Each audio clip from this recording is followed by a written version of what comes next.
আসসালামু আলাইকুম, আশা করি সবাই ভালো আছেন। তো আপনাদের রাইটিং টাস্ক 1 এইটা নিয়ে অনেক বেশি পরিমাণ আপনারা পেইন খান অনেক সময়, এবং এইটা নিয়ে আসলে প্রিপারেশন নেওয়া আসলে কিছুই নাই। ছোট্ট করে একটু যদি বুঝেন তাহলে আসলে এটা প্রিপারেশন হয়ে যাবে, এবং জাস্ট দুই একটা যদি এইটাকে আসলে কি কি জিনিস আমার লাগবে এবং কিভাবে লেখাটা আসলে উচিত সেটা যদি আপনি বুঝে যান তাহলে টাস্ক 1 আর কিচ্ছু আপনার সমস্যা থাকবে না। তো আজকের ভিডিওটা তাদের জন্য যারা রাইটিং টাস্ক 1 সব থেকে বেশি পেইন খান অথবা এটা নিয়ে আসলে সময় নষ্ট করেন, এবং অনেক সময় দেখা যায় এটা গুছিয়ে লিখতে নিয়ে আপনাদের অনেকটা সময় নষ্ট হয়ে যায়।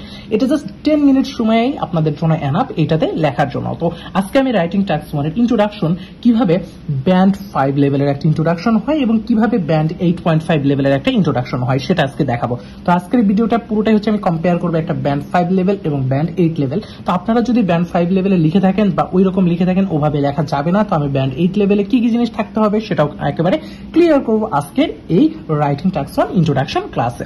তো আমরা এখানে দেখতেই পাচ্ছি এখানে হচ্ছে একটা কোশ্চেন আছে, সেটা হচ্ছে ক্যামব্রিজ 18 আই থিঙ্ক বইটা।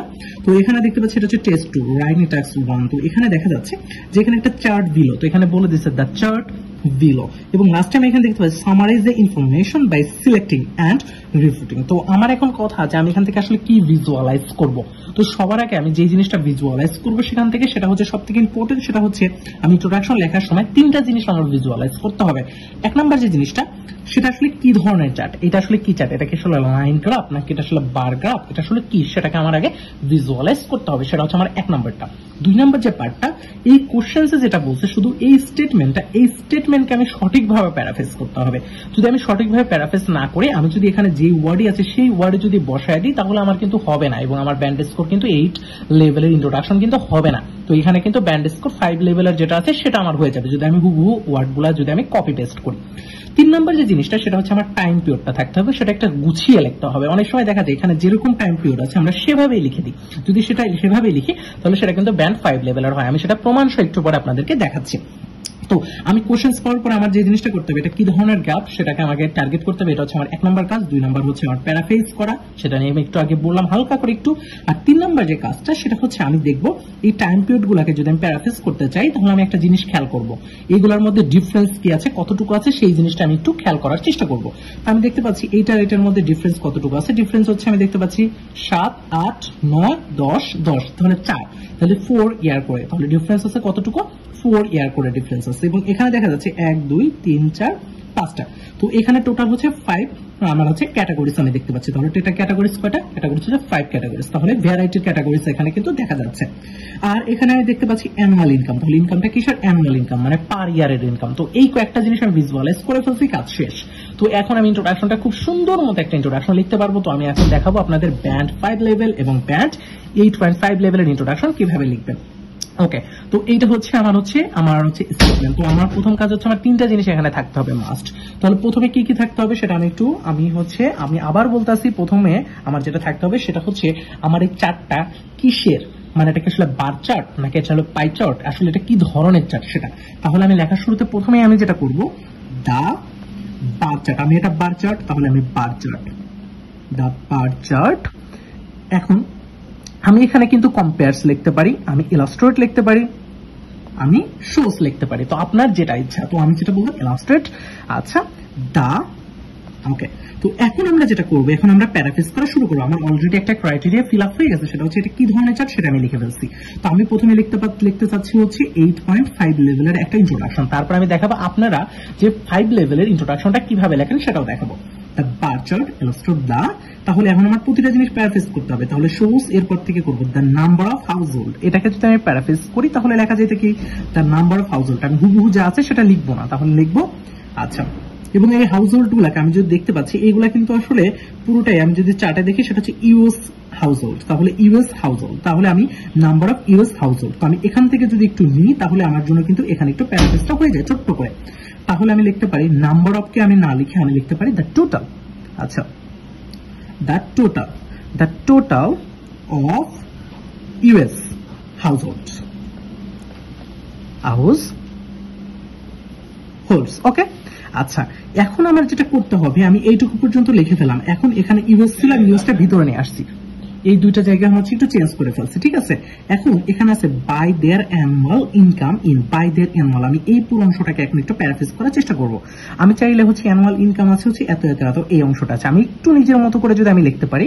আচ্ছা, তাহলে এখানে দেখতে পাচ্ছি বাই দেয়ার অ্যানুয়াল ইনকাম এত, তাহলে আমরা এখানে দেখতে পাচ্ছি টোটাল ভ্যারাইটি অফ ইনকাম কয়টা এখানে আছে, তাহলে 1 2 3 4 5টা, তাহলে 5 ভ্যারাইটি অফ ইনকাম আছে এখানে, লিখতে পারি 5 ভ্যারাইটিস অফ ইনকাম।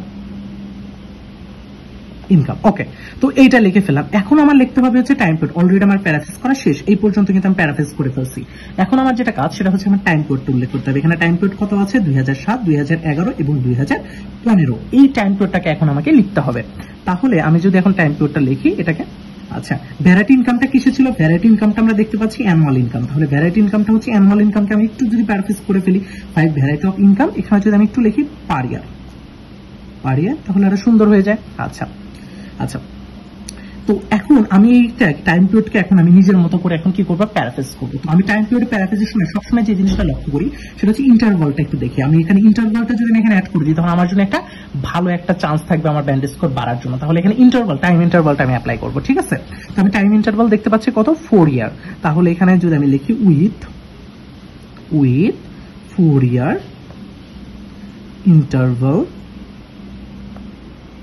আচ্ছা, ফ্রম কত থেকে কত, 2007 টু 2015, তাহলে টাইম ইন্টারভালটা কত আছে, 4 ইয়ার করে, এবং সেটা কত, 2007 থেকে 2011 করে। দেখেন টাইমটাকে সুন্দর করে প্যারাফ্রেজ করছি, ভিতরের প্রতিটা অংশকে প্যারাফ্রেজ করেছি, এবং এখানে কি ধরনের চার্ট সেটাও বলেছি। তাহলে এটা হচ্ছে আমার ব্যান্ড 8.5 অথবা 8 লেভেলের হচ্ছে একটা কি আমার ইন্ট্রোডাকশন। সেম কাজটাই অনেকে আছে যারা এই কাজটা করবে, গিভে দ্য চার্ট ইলাস্ট্রেট, আচ্ছা, দা ধরেন হচ্ছে নাম্বার যা আছে, দা নাম্বার এই যেখানে আছে, দা নাম্বার অফ, আমি দেখে একটু লিখি, আচ্ছা, অফ ধরেন ইউএসটা লিখলাম আমি, ইউএস হাউসহোল্ডস অ্যানুয়াল ইনকাম, আমি একটু চেঞ্জ করে লিখলাম, আচ্ছা, স্পেশালি এখানে ধরেন দিলাম আমি হচ্ছে ইন 2007, তারপর আছে কত 2011 এন্ড হচ্ছে লাস্টে হচ্ছে 2015। ওকে, তো দেখেন এই অংশটা আমি যা আছে সেম ভাবে কিন্তু আমি লিখছি ইন্ট্রোডাকশন, মানে আমার জাস্ট একটু হালকা 1-2টা একটু অংশ চেঞ্জ আছে, একটু চেঞ্জ করে আমি লিখলাম। এইটা যদি আমি লিখি এটা আমি 4.5 অথবা 5 এর উপরে কিন্তু আমি পাবো না, কারণ দেখেন আমার 3টা জিনিস এখানে মিসিং আছে। এক নাম্বারটা হচ্ছে এটা কি ধরনের চার্ট সেটা আমার মিসিং, প্রথম কাজ। 2টা হচ্ছে আমি প্যারাফ্রেজিং ঠিক মতো করি নাই, এটা মিসিং। লাস্টে টাইম ইন্টারভাল যা আছে সেটাই লিখছি, তার মানে তাই এই 3টা জিনিস আপনাকে প্যারাফ্রেজ করতে হবে, মানে এই এখানে কি ধরনের চার্ট সেটা তো লিখতে হবে, এবং এই 2টা জিনিসকে আপনার প্যারাফ্রেজ করতে হবে। কি একটা হচ্ছে কোশ্চেন স্টেটমেন্টকে প্যারাফ্রেজ করতে হবে, আর লাস্ট হচ্ছে টাইম ইন্টারভালকে প্যারাফ্রেজ করতে হবে বা টাইম পিরিয়ডকে প্যারাফ্রেজ করতে হবে। যদি এই 2টা প্যারাফ্রেজ ঠিক মতো না করেন তাহলে 8.5 লেভেলের কোনো টাস্ক 1 ইন্ট্রোডাকশন লিখতে পারবেন না। তো এই জন্য আমি বারবার বলি আপনাদেরকে জাস্ট 8.5 বা 4.5 লেভেলের আসলে পার্থক্যটা কি সেটা আমি একটু দেখাইলাম। যা আছে আপনি টাইম ইন্টারভালকে যদি আপনি দেখেন এই পর্যন্ত আপনি ধরুন প্যারাফ্রেজ করেছেন, কিন্তু টাইম পিরিয়ডকে আপনি প্যারাফ্রেজ করেন না, তাহলেও কিন্তু আপনি 6.5 এই লেভেল কিন্তু পাবেন, 6.5 পাবেন। তো আমি যদি সবগুলোকে মোটামুটি আমি যদি এইভাবে গুছিয়ে লিখে 3টা জিনিস যদি আমি ইন্ট্রোডাকশনের মধ্যে ঠিক থাকে তাহলে আমি 8.5 লেভেল বা 8 লেভেলের একটা সুন্দর ইন্ট্রোডাকশন লিখতে পারবো। তো আশা করি সবাই বুঝতে পারছেন, এবং সবার জন্য শুভকামনা থাকবে। ভিডিওটা ভালো লাগলে সবাই লাইক করবেন, কমেন্ট করবেন, সাবস্ক্রাইব করবেন।